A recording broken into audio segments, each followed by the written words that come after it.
연방상원은 어제 임시 지출 법안을 표결에 붙여 87대 11로 통과시키고 마감일인 17일 전에 서명할 수 있도록 조 바이든 대통령에게 보냈습니다.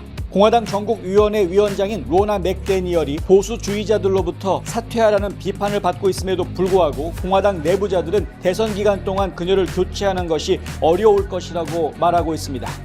조지 산토스 하원 의원에 대한 하원윤리위원회 보고서가 발표됐는데 그 이후 산토스 의원은 내년 재선에 출마하지 않겠다고 발표했습니다. 한국계 최초의 연방 상원의원 탄생에 도전하고 있는 앤디 킴 의원의 행보에 변수가 생겼습니다. 뉴욕타임즈는 필 머피 뉴저지 주지사의 부인인 태미 머피 여사가 민주당 소속으로 뉴저지 연방 상원의원 선거에 출마하겠다는 의사를 밝혔다고 보도했습니다. 퀴니피악 대학교의 여론조사가 새롭게 발표됐는데 민주당에서는 다른 대선 후보가 경선에 나와야 한다는 여론이 58%나 되는 것으로 집계됐습니다. 어떤 내용인지 자세히 들여다보겠습니다. 조 바이든 대통령이 어제 정상회담을 한 지 불과 몇 시간 만에 시진핑 중국 국가주석을 독재자라고 호칭하는 돌발 발언을 해서 눈길을 끌었습니다. 미국에서 2주 이상 일자리를 찾지 못해 실업수당을 받는 실업자가 2년 만에 다시 최대 수준을 기록한 것으로 나타났습니다. 시카고가 불법 체류자 보호도시를 표방하면서 수용한 대규모의 중남미 출신 이주민 거처 마련에 어려움을 겪는 모습입니다. 임시보호소 거주 기간을 60일로 제한하는 비상대책을 내놨습니다. 이미 뉴욕에서는 한 달 전에 이 같은 조치가 발표된 바 있습니다. 뉴욕 남부연방검찰청은 국토안보부 수사국과 뉴욕 경찰이 합동 수사를 통해 뉴욕 맨하탄의 한 창고에서 위조 명품 상품 21만 9천 점을 압수했다고 발표했습니다. 이탈리아 의회가 국제적인 논란에도 불구하고 인공고기인 대체육의 제조와 판매를 금지하는 법안을 승인했습니다. 전 세계에서 최초입니다. 프랑스 북서부에서는 지하철 노선 공사 중에 희귀종인 캥페르 달팽이가 발견돼서 공사가 중단되는 일이 벌어졌습니다. 통장 잔고 증명서를 위조하고 행사한 혐의로 재판에 넘겨진 윤석열 대한민국 대통령의 장모 최은순 씨가 징역 1년형을 확정받았습니다. 조 바이든 대통령의 기밀문서 취급 부주의 혐의를 조사하고 있는 로버트 허 특별검사가 최종 보고서를 마무리하고 있는 것으로 알려졌습니다. 단 한 명도 기소하지 않을 것이라는 전망이 나왔습니다.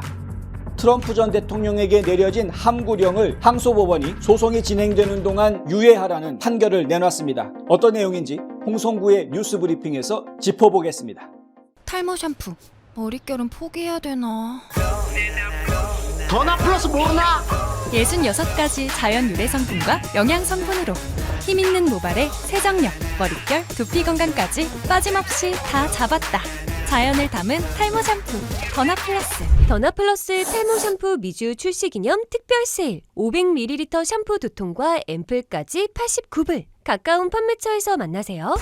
잊지마 공석 탈모엔 더 나나나. 요즘 건물 사야 된다는데? 커머셜 전문 브로커 누가 좋지? 안드라스 부동산이지. 미국 모든 주에서 매매가 가능하다고.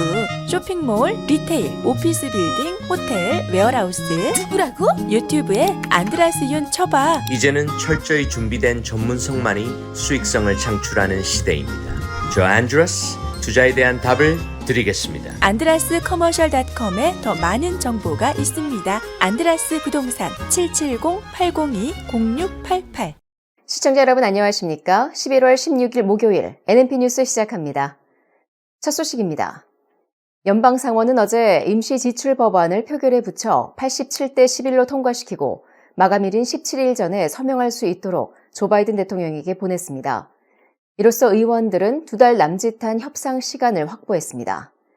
민주당이 다수인 상원과 공화당이 장악하고 있는 하원의 다음 마감일은 2024년 대통령 선거 시즌의 시작을 알리는 아이오와 코커스로부터 불과 나흘 뒤인 1월 19일입니다. 민주당원들은 지난 5월 바이든과의 합의에서 정해진 지출 수준을 고수하고 낙태 및 기타 핫 버튼 사회 문제에 대한 독약 조항을 포함하지 않은 것에 만족한다고 말했습니다. 공화당원들은 국립공원을 폐쇄하고 과학 연구부터 금융 규제에 이르기까지 모든 것을 방해할 수 있는 셧다운의 위험을 피하고 싶다고 말했습니다. 그러나 보수 강경파 의원들은 지속 결의안이 만료되면 연방 지출을 다시 통제하기 위해 노력할 것이라고 으름장을 놓고 있습니다. 강경파로 잘 알려진 칩 로이 하원 의원은 추수감사절 휴가차 워싱턴 DC를 떠나면서 하원 의장에게는 이 문제를 해결하고 우리가 돌아왔을 때 공화당원들이 실제로 일어나서 투쟁하게 해줄 열흘의 시간이 있다면서 우리는 돌아와서 하게 될 그 투쟁을 기대한다고 말했습니다. 이 법안은 군사 건설, 재향 군인 혜택, 교통, 주택, 도시개발, 농업, FDA, 에너지 및 수도 프로그램에 대한 자금을 1월 19일까지 연장하는 내용을 담고 있습니다. 국방을 포함한 다른 모든 연방 운영 자금은 2월 2일에 만료됩니다. 공화당 전국위원회 RNC 위원장인 로나 맥데니얼이 보수주의자들로부터 사퇴하라는 비판을 받고 있음에도 불구하고 공화당 내부자들은 대선 기간 동안 그녀를 교체하는 것이 어렵다고 말한다고 폴리티코가 보도했습니다. 이 소식 홍성구 기자가 자세히 전해드립니다. 테네시주 출신의 공화당 전국의원 오스카 브록은 폴리티코와의 인터뷰에서 그녀를 교체하기 위해 필요한 3분의 2의 표를 얻을 수 있는 방법은 없다고 생각한다고 말했습니다. 여기서 그녀는 로나 맥데니얼 RNC 위원장을 이야기합니다. 현재 RNC의 위원은 168명입니다. 최소 102명 이상이 찬성해야 가능한 셈입니다. 브록은 지난 1월 맥데니얼의 재선에 반대표를 던진 RNC 위원 55명 중 한 명입니다. 그는 맥데니얼이 교체되면 많은 사람들이 행복해질 것이라고 인정하면서도 투표로 그녀를 해임하려는 것은 아마도 당에 해가 될 수 있다고 말했습니다. 지난 100년 사이에 RNC의 최장수 위원장이기도 한 맥데니얼은 대선 토론을 취소하고 선거 공정성 노력에 더 많은 노력을 기울일 것을 촉구해온 도널드 트럼프 전 대통령을 포함해 그 어느 때보다 많은 비판에 직면해 있다고 이들 전국위원들은 이야기합니다. 맥데니얼 위원장에 대한 불만이 여기저기에서 들려오고는 있다지만 정작 트럼프 선거 캠프 대변인은 공식 입장을 내놓지 않고 있습니다. 다만 다른 공화당원들은 트럼프와 맥데니얼이 자주 이야기한다고 말했다고 뉴스맥스가 전했습니다. 그러나 폴리티코는 트럼프가 후보 지명을 받게 될 경우 위원회 운영을 감독할 충성파 인물을 임명하는 등 RNC에 변화를 줄 수 있는 옵션이 있다고 보도했습니다. 트럼프 선거 캠프 역시 트럼프가 예비선거에서 승리할 경우 RNC에 변화를 줄 것을 암시하며 이번 달에 조직을 재정비할 것이라는 메모를 작성했습니다. 한편 RNC 대변인은 위원회가 15개 주에 선거 청렴성 감독관을 두고 있으며 이 주제와 관련해 70건 이상의 소송을 제기하고 있다고 말했습니다. 대변인은 또한 맥데니얼과 RNC가 내년 11월 조 바이든 대통령을 패배시키는 데 초정밀 집중하고 있다고도 말했습니다.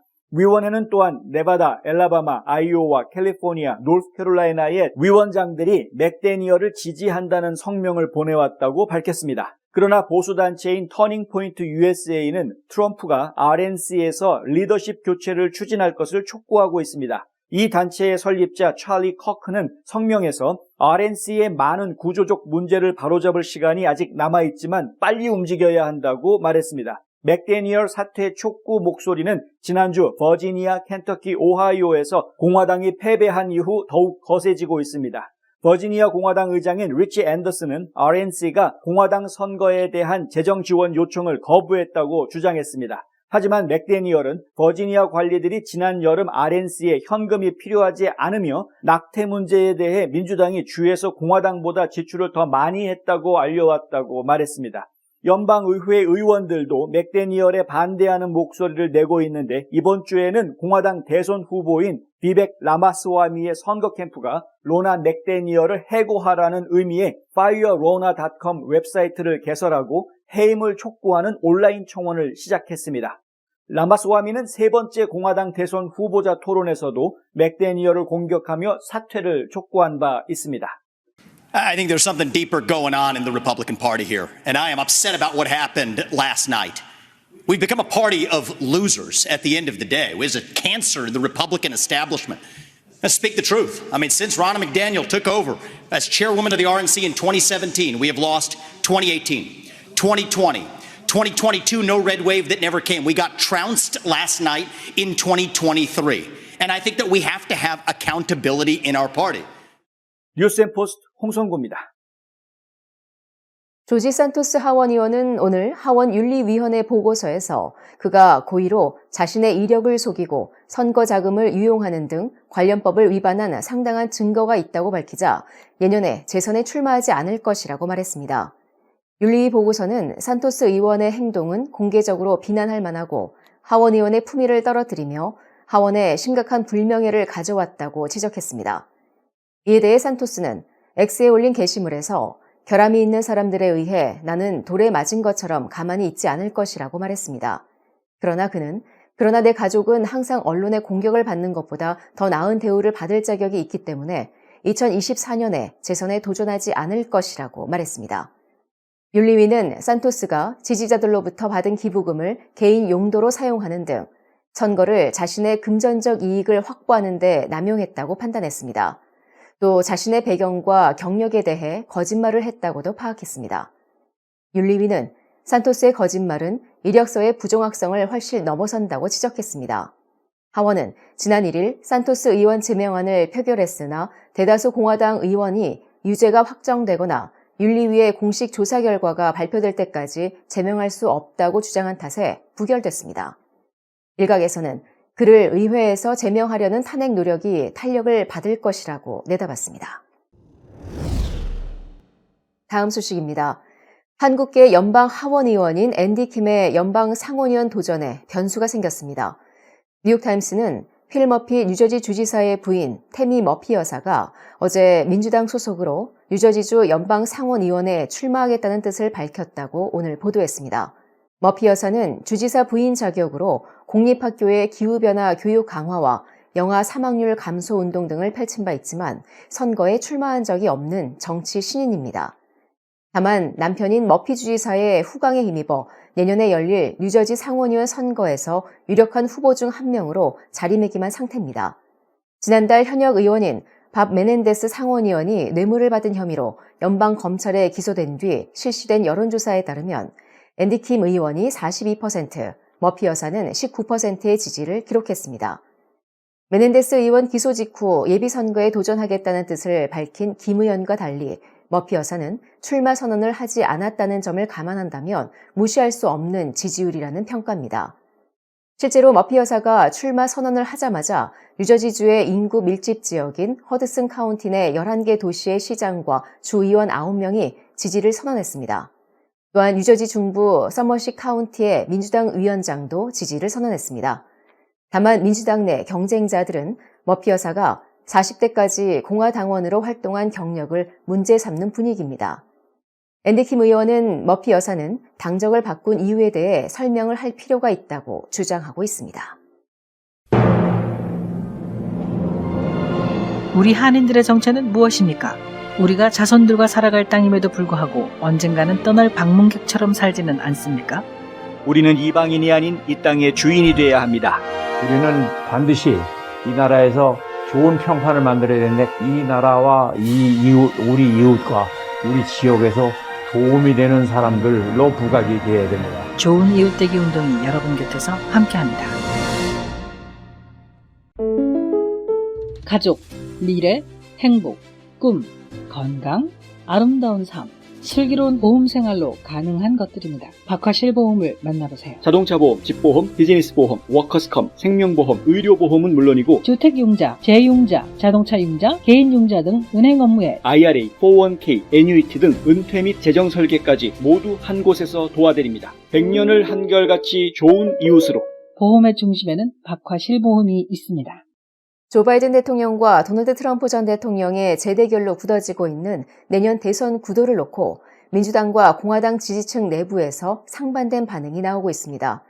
물론 여기에 로버트 F 케네디 주니어 후보가 무소속으로 출마하면서 상당한 파장을 가져올 전망인데 그때문인지 특히 민주당 내부에서 대선 후보에 대한 불만이 커지는 모습입니다. 자세한 소식 홍성구 기자가 전해드립니다.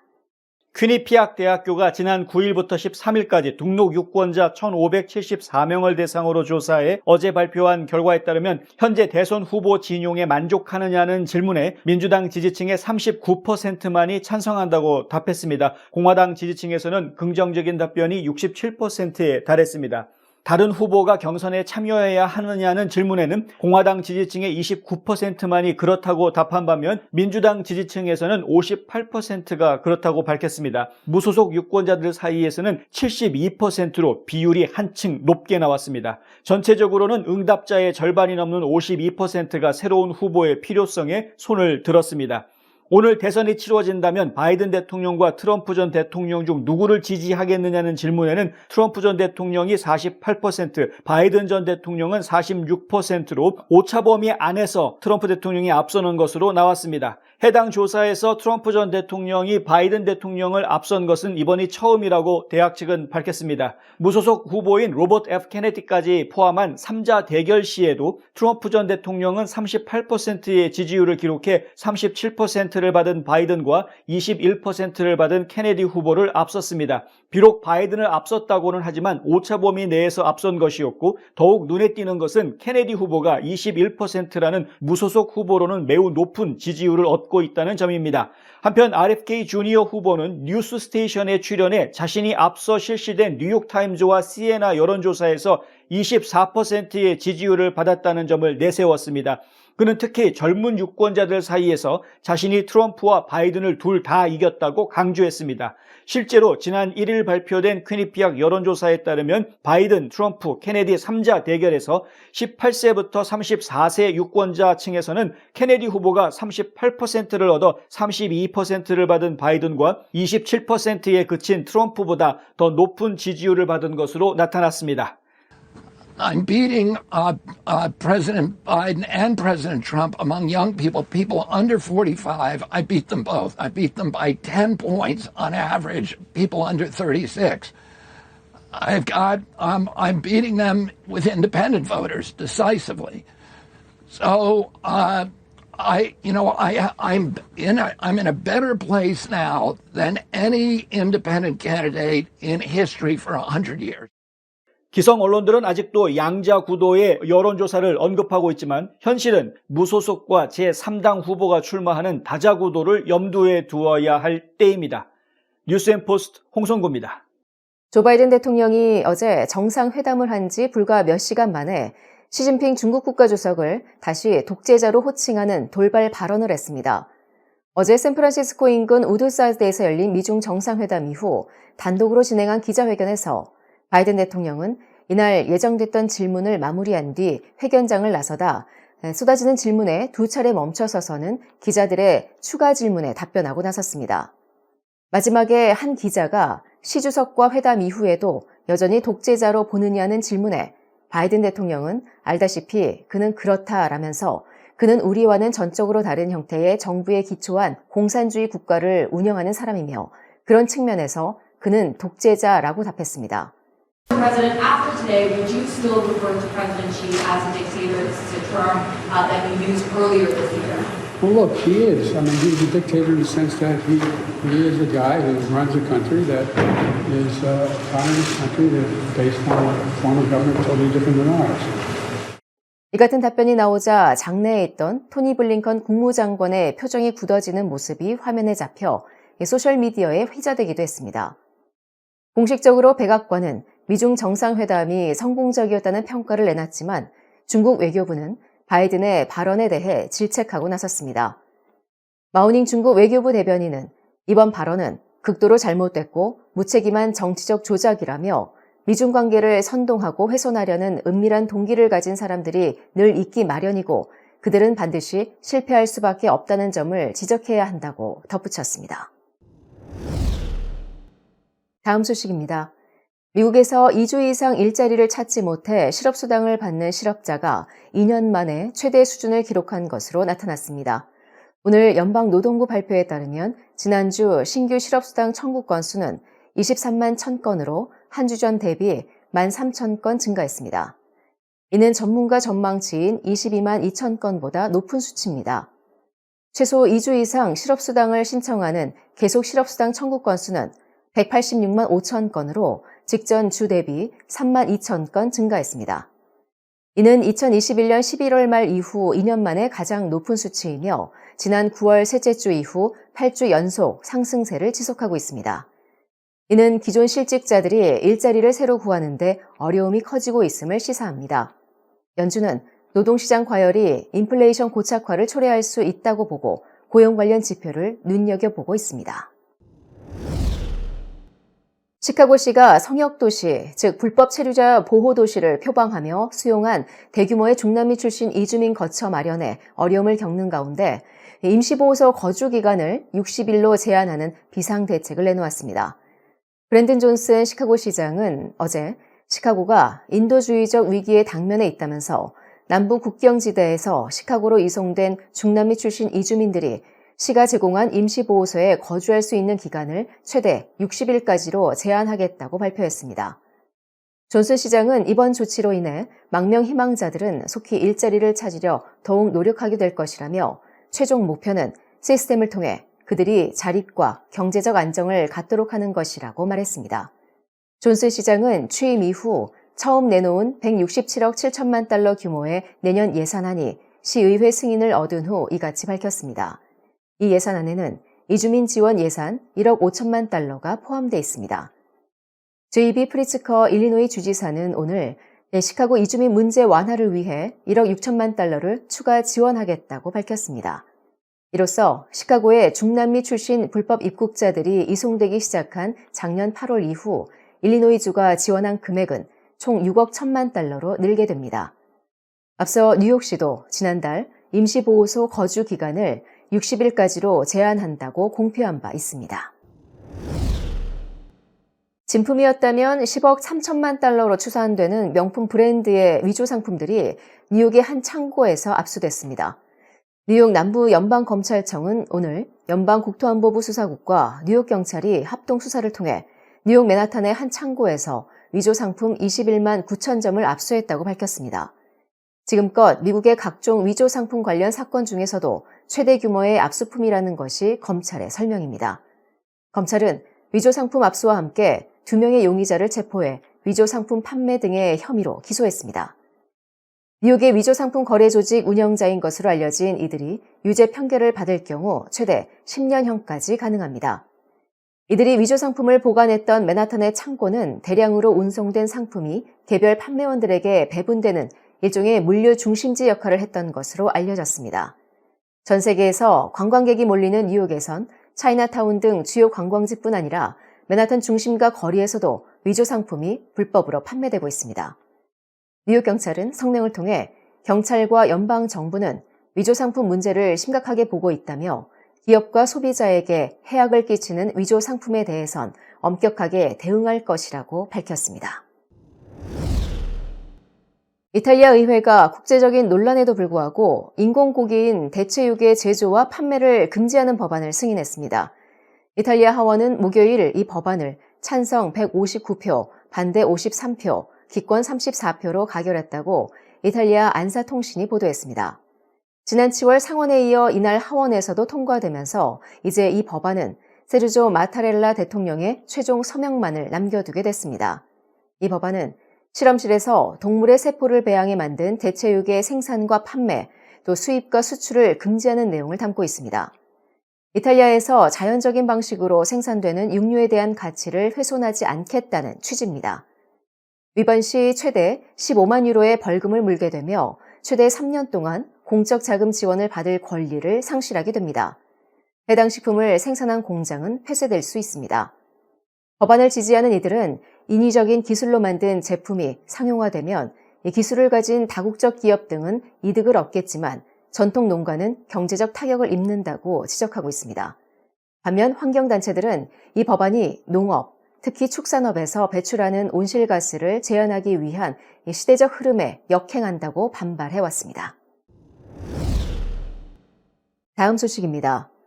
프랑스 북서부 브르타뉴 지방에서 진행되던 새 트램 노선 공사가 현장에서 희귀종인 캥페르 달팽이가 발견돼 작업을 일시 중단했습니다. 캥페르 달팽이는 프랑스 북서부와 스페인 북부에서만 서식하는 것으로 알려졌습니다. 브레스트 당국은 달팽이 서식지를 피해 트램 노선을 배치하는 건 사실상 불가능하다고 보고 대신 이달 4차례에 걸쳐 계획된 경로에서 가급적 많은 달팽이를 찾아내 옮기기로 했습니다. 이에 환경보호 운동가들은 달팽이 활동이 가장 활발해지는 비 오는 날에 집중해 덤불 속을 샅샅이 뒤지며 달팽이 구조 작업에 나서고 있습니다. 지난주 첫 작업에서는 달팽이 92마리와 또 다른 보호종인 불도룡용 2마리를 인근의 안전지대로 대피시켰습니다. 환경단체는 당국이 부드러운 방식으로 문제를 해결하기 위해 노력하고 있다고 평가한 반면 영국의 일간지 텔레그래프는 프랑스의 이 같은 달팽이 구조 작업을 소개하면서 그러나 1979년부터 보호종인 이 달팽이들의 마지막 종착지는 파슬리 버터로 범벅된 접시일 것이라고 비꼬았습니다. 통장 잔고 증명서를 위조 행사한 혐의로 재판에 넘겨진 윤석열 대통령의 장모 최은순 씨가 징역 1년을 확정받았습니다. 대법원 3부는 사문서 위조, 위조 사문서 행사, 부동산 실명법 위반 혐의로 기소된 최 씨에게 징역 1년을 선고한 원심 판결을 16일 확정했습니다. 대법원은 원심 판단에 위조 사문서 행사죄의 성립, 부동산 실명법 위반죄의 성립 등에 관한 법리를 오해하는 등 판결에 영향을 미친 잘못이 없다고 밝혔습니다. 최 씨는 경기 성남시 도촌동 땅 매입 과정에서 2013년 4월부터 10월까지 4차례에 걸쳐 총 349억 원가량이 저축은행에 예치된 것처럼 잔고 증명서를 위조한 혐의로 기소됐습니다.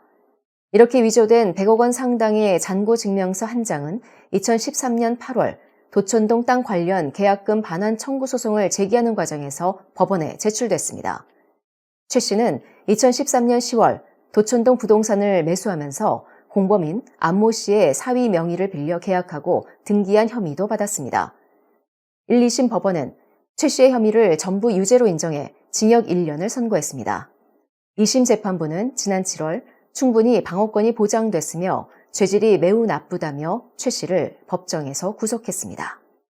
상안검, 하안검을 아시나요? 안과에서 성형수술을 한다는 사실도 아셨나요? 그렇습니다. 미국과 한국의 유명 의대 및 병원에서 최신 기술을 섭렵하고 돌아온 닥터 줄리아 강이 존스 크릭의 졸리 성형 안과를 오픈했습니다. 다양한 보톡스 주사와 필러 시술, 그리고 명품 치료기를 통해 여러분의 피부에도 생기를 불어넣어 드립니다. 전문 의사가 직접 시술에 믿고 안심할 수 있는 졸리 성형 안과. 지금 상담 받으세요.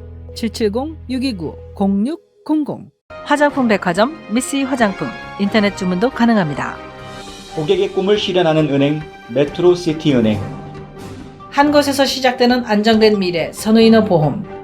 뉴스앤포스트는 페이스북, 유튜브, 카카오톡, 트위터 등 다양한 플랫폼으로 컨텐츠를 전달하고 홍보 효과를 극대화해드립니다.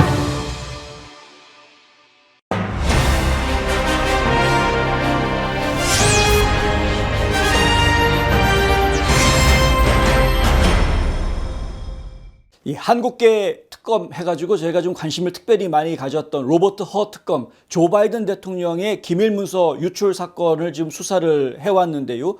그동안 수사하는 과정 중에 어떠한 내용도 공개가 되지 않고 너무 조용히 일이 진행이 돼서 도대체 수사를 하는 거냐 마는 거냐 말들이 많았습니다. 그런데 CNN이 지금 최근 보도한 바에 따르면 최종 보고서를 지금 만들고 있는 중이다라는 이야기가 나와 있고요. 한 가지 더 황당한 이야기는 단 한 명도 기소되지 않을 것이다라는 이야기가 나왔습니다. 그렇다면 도널드 트럼프 전 대통령의 마라라고 습격, 이 마라라고를 급습해가지고 FBI가 가져가면서 비밀문서 유출했다고 난리를 쳤던 그 건은 어떻게 되는 겁니까? 그 건에 대해서도 지금 이야기가 돼야 되겠죠? 잭 스미스 특별검사는 지금 트럼프 전 대통령을 이 건을 가지고 기소하고 있습니다. 그런데 로버트 허 특검은 아무도 기소하지 않을 것 같다? 이것을 저희가 어떻게 봐야 되는가? 과연 이 사법 시스템, 이중 사법 시스템을 국민들이 과연 이해할 수 있을까 하는 것이죠. 메릭 갈랜드 법무장관은 지난 1월 대통령 측 변호사가 워싱턴의 펜 바이든 센터에서 사무실을 정리하는 과정에 기밀문서가 발견됐다 해가지고 이것이 아주 특종 보도로 나왔었죠. 허 특검이 이 사건을 담당하도록 갈랜드 법무장관이 임명을 했습니다. 도널드 트럼프 전 대통령에 대한 특검 수사와는 달리 허 특검의 활동에 대한 세부 사항은 언론에 일체 공개가 되어지지 않았습니다. 허 특검은 법무부의 민감한 자료를 처리한 대통령 참모를 비판했다고 하는데요. 2023년 말까지 이 수사를 완료하겠다는 목표를 가지고 움직여 왔습니다. 최종 보고서가 지금 작성 중인 것으로 알려져 있습니다.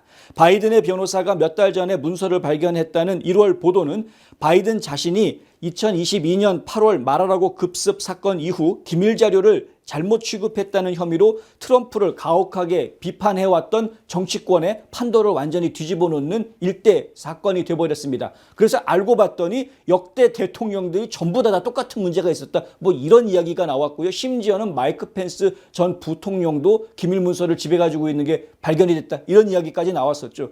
그러니까 전혀 새롭지도 않고 별로 중요하지도 않고 의뢰이 있을 수 있었던 그러한 일들이었는데 유독 도널드 J. 트럼프가 그런 일을 했다 그러면 막 달려들어가지고 기소하겠다, 수사하겠다, 난리를 쳤던 뭐 이런 상황이었던 걸 저희가 다시 한번 확인하는 겁니다. 이후 수색 결과 바이든의 델라웨어 거주지에서 여러 문서가 발견이 됐고요. 대통령은 차고에 보관된 자료가 자신의 소중한 콜벳과 함께 그 옆에 같이 나란히 차고 문이 열렸는지 닫혔는지도 모르는 상황에서 그냥 있었다라는 거죠. 그리고 자신은 차고 안에 보관한 거니까 안전한 거다라고 얘기했으나 웃기는 이야기다라고 모든 국민들은 생각할 수밖에 없는 그런 코믹극이 벌어졌습니다. 트럼프는 미국 역사상 가장 부패한 대통령을 쫓기 위해 진짜 특별검사를 임명할 것이다 라고 이미 선전포고를 해놓은 상황입니다. 트럼프 전 대통령이 지금 여러 곳에서 유세를 하면서요. 계속해서 이러한 공격성 발언들을 지금 계속 내놓고 있습니다. 다시 백악관에 돌아가면은 이렇게 하겠다라고 내놓는 그 발언들의 수위가 점점 높아지는 걸 저희가 보고 있는데요. 국민들이 이 발언들에 대해서 굉장히 호응하고 있다는 것도 정치권이 한번 깊이 생각해 봐야 될 문제일 것입니다. 어쨌든 한국계 특검이라고 해서 제가 기대하고 봤는데 용두삼이 돼버리는 모양새입니다. 참 안타깝습니다. 트럼프 전 대통령의 법률팀이 한번 일단은 작은 승리이긴 하지만 승리를 거둔 것으로 보입니다. 지금 화면에 보시는 바로 이분은 데이빗 프리먼이라는 연방항소법원의 판사입니다. 이 연방항소법원 판사가 함구령 유예하라라고 이제 명령을 내립니다. 이 아서 앵고론 뉴욕주의 법관이 내놓은 함구령을 이야기하는 것이죠. 이 결정은 트럼프 법률팀이 어제 저녁 함구령의 이의를 제기한 후 오늘 긴급 청문회가 열린 이후에 내려진 결정입니다. 트럼프 측 변호사인 알리나 하바 변호사는 레티샤 제임스 뉴욕주 법무장관이 내 의뢰인을 비방하고 있기 때문에 제한할 이유가 없다고 생각한다라는 거죠. 트럼프의 발언이라든가 트럼프뿐만이 아니라 트럼프의 변호사들도 발언 함부로 하지 마라, 상대방 비난하지 마라라고 함구령을 내렸거든요. 근데 이게 말이 안 맞는다는, 형평성이 안 맞는다는 것이죠. 양측 모두 발언할 수 있어야 하는데 솔직히 나도 내 의뢰인도 지난 며칠 동안 발언할 수 없었다는 사실은 매우 위헌적이다. 이렇게 이야기합니다. 근데 이 항소 내용이 받아들여졌습니다. 그래서 항소법원 판사가 그것은 위헌적인 것이 맞다라고 이제 판단을 한 것이고요. 그래서 앵고론 판사가 내린 함구령은 일단 유예, 이 재판이 끝날 때까지는 함구령 거둬라 이렇게 된 겁니다. 그래서 이제 트럼프 전 대통령 자유롭게 이야기할 수 있는 상황이 됐습니다. 앵고론의 최고 서기관인 앨리슨 그린필드가 사법 규정을 위반해서 과도하게 정치기부금을 냈다라는 것이 이 사건의 발단이었습니다. 원래 공무원들은 정치적으로 중립을 지켜야 하는 의무가 있습니다. 누가 정치를 하느냐에 따라서 공무원들의 입장이 바뀐다라고 하면 일을 제대로 돌아갈 수가 없기 때문에 그렇죠. 다들 아시다시피 공무원들이요. 일반적인 행정직 공무원이 있고 정무직 공무원이라고 그래서 정치계에 있는 사람들이 낙하산으로 찝어주는 그런 정무직 공무원들이 따로 있습니다. 근데 정무직 공무원들은 정권에 따라서 바뀌는 자리이고 그 사람들은 정권이 누가 정권을 쥐고 있느냐에 따라서 그 정치 색깔에 따라 정책에 맞춰서 움직이게 되지만 일반적인 대부분의 99.9% 대부분의 행정직 공무원들은 정치적인 중립을 지키고 누가 정권을 가지든 상관없이 정부가 해야 될 일을 하는 것이 그게 일반적인 기준입니다. 그게 이제 뭐 상도이라면 상도인 것이고요. 일종의 그런 이야기. 뭐 일종의 불문율인 것이죠. 그런데 트럼프의 변호사 크리스토퍼 키스에는 지난주 법원에 이러한 주장을 근거로 재심을 요청할 것을 고려하고 있다라고 이야기했었고요. 그 후에 앵고로는 트럼프뿐만이 아니라 법률팀 전체에 적용되는 두 번째 함구령도 내립니다. 그래서 법률팀, 그러니까 변호사들도 함부로 얘기하지 마라. 이게 지금 입막음한 건데요. 재갈 물리기 혹은 뭐 입막음 이런 것인데 이것이 과연 민주주의 사회에서 합당한 이야기냐, 더군다나 형평성에 맞지 않는 것이 레티샤 제임스 법무장관 같은 경우에는 트럼프 비난하는 발언 계속하고 있는데 그거는 내버려 두고 트럼프가 레티샤 제임스 비난하는 거에 대해서는 하면 안 된다라고 이야기하는 건 말도 안 되는 이야기죠. 그리고 지금 이 법관의 서기관으로 있는 앨리스 그린필드라는 이 여성은 척 슈머 상원 원내대표하고 아주 친밀한 모습을 보이는 사진을 가지고 있고요. 그 상원의원한테 상당한 고액의 적지 않은 정치 후원금을 냈다. 이렇게 정치적으로 편협된 편향성을 아주 강하게 드러내고 있는 그러한 서기관, 그리고 그 서기관과 함께 아주 매우 편향적인 모습을 보여주고 있는 아서 앵고론 판사, 우리 판사가 진행하고 있는 이 재판을 과연 공정한 재판으로 우리가 볼 수 있느냐 하는 이야기는 계속해서 나올 수밖에 없는 이야기입니다. 전에도 계속 말씀을 드렸지만 이 편향성을 주장하고 있기 때문에 결국 이 재판 결과에 불복할 것이다라는 건 뻔한 거고요. 앵고론 판사가 어떤 결론을 내리던 판결을 내리던 거기에 불복할 것은 뻔한 것이고, 심지어는 저희가 어제 보도해드린 대로 5심 신청이 들어가 있는 상황입니다. 이거 잘못된 심판이다, 이거 잘못된 재판이다. 그래서 5심 신청이 들어가 있기 때문에 새롭게 재판을 신청하거나 아니면 판관을 바꾸는 이러한 작업이 이제 진행이 될 것으로 예상이 됩니다. 트럼프는 지난달에 트럼프에 대한 증오에 미쳐 있다라고 하면서 앵고론 판사를 당파적인 판사라고 비판한 바 있습니다. 그는 사건도 없고 항소심에서 패소했지만 포갑적이고 트럼프 증오 판사가 있는 인종차별주의자 레티샤 제임스를 보호하려고 하고 있다. 예, 이렇게 이야기하죠. 그러니까 인종차별주의자 레티샤 제임스가 기소를 하고 그리고 거의 편향된 앵고론 판사가 재판을 맡고 있다. 이런 이야기. 트럼프 전 대통령은 무죄를 주장하고 이 소송 전체가 2024년 백악관 복귀에서 탈선시키려고 하는 광범위한 정치적 노력이다. 이거는 순수한 재판이라기보다는 그냥 정치적인 공격일 뿐이다라는 것이죠. 저는 이 뉴스앤포스트 방송을 하면서 여러 차례 숙청이라는 표현을 드린 적이 있습니다. 지금 민주당에서 특히 바이든 행정부가 이 트럼프 진영에 하고 있는 행태를 보면은 숙청에 가까웠다. 숙청이라는 표현이 더 잘 어울린다라고 지금 판단되는 행동들이 너무나 많이 나오고 있다는 것이죠. 잘 지켜봐야 되겠습니다. 많은 국민들이 지금 기도하고 있습니다. 미국이 옳은 방향으로 갈 것으로 저희는 확신하고 있습니다. 더 많은 이야기들을 저희가 나눠야 하겠습니다만은 아직도 모르는 분들이 주변에 많습니다. 여러분들이 잘 모르고 있는 분들을 일깨워주는 역할 항상 잊지 마시고 해주시면 더욱 감사하겠습니다. 즐거운 주말 보내시길 바라고요. 저는 토요일 생방송에서 여러분 다시 찾아뵙도록 하겠습니다. 지금까지 홍성구 기자였습니다. 경제정보입니다.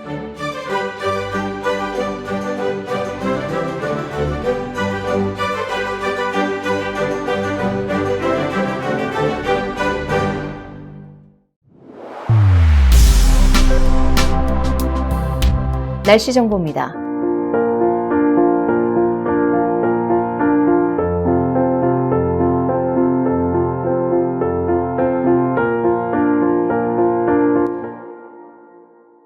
이상으로 11월 16일 목요일 NNP 뉴스를 모두 마칩니다. 시청해주신 여러분 고맙습니다.